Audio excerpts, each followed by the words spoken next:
گھر میں کوئی محرم مرد کیوں نہ ہو، بحیثیت باپ ہو، بحیثیت بیٹا ہو، بحیثیت شوہر ہو، بحیثیت بھائی ہو، وہ بھی آپ کے اندر تبدیلی نہیں لا سکتے۔ یہ بات ہے آپ کو خود ہی فیصلہ کرنا ہوگا کہ مجھے شریعت کو اپنا اوڑھنا اور بچھونا بنانا ہے۔ زندگی کے ہر موڑ پر، ہر قدم پر مجھے شریعت کے مطابق ہی چلنا ہے، سر منہ ذرا برابر بھی شریعت سے انحراف نہیں کرنا ہے۔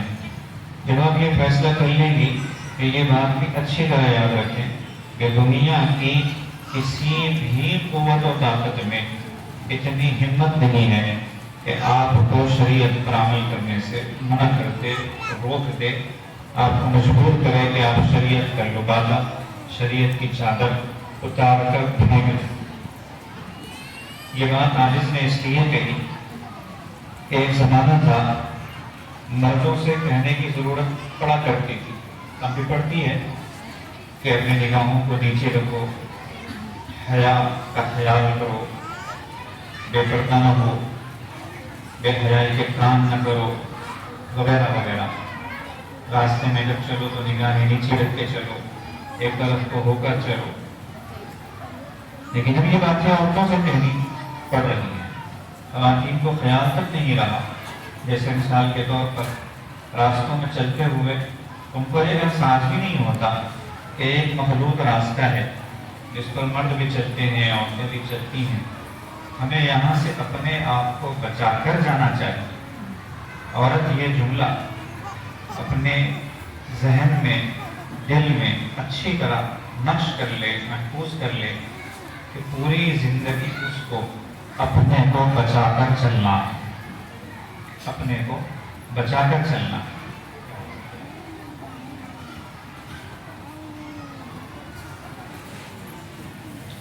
بھئی بچوں کو ضروری تم باہر چلو، کہ بچے پریشان کر رہے ہیں، میں بار بار آنا جانا کام کرنا، ان کو اپنے گھر بھیجو۔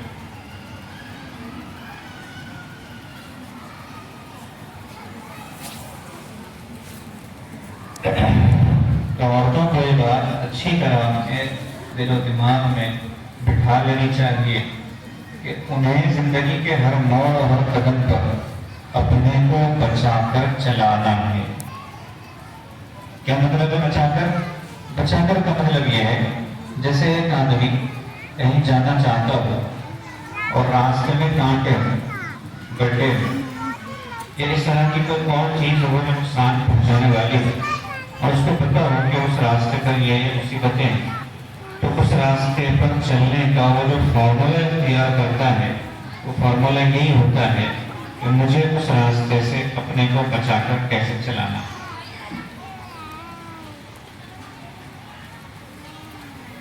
جب پردے کا حکم نازل ہوا تھا تو صحابہ کرام رضوان اللہ تعالیٰ علیہم اجمعین فرماتے ہیں کہ خواتین راستے کے کناروں سے ایسے لگ لگ کر چلنے لگی کہ ہمیں یہ خدشہ ہوا کہ یہ دیواروں کے ساتھ کھسٹتی ہوئی جا رہی ہیں، کہیں ایسا نہ ہو کہ ان کے جسم زخمی ہو جائے۔ پتھروں کی دیواریں ہوا کرتی تھی، کوئی نوکدار پتھر چبھ جاتا، ان کا زخم ہو جاتا۔ ایسے کیوں کر رہی تھی؟ تو حکم نازل ہوگا تھا کہ تم کو مردوں سے اپنے کو بچا کر چلنا ہے۔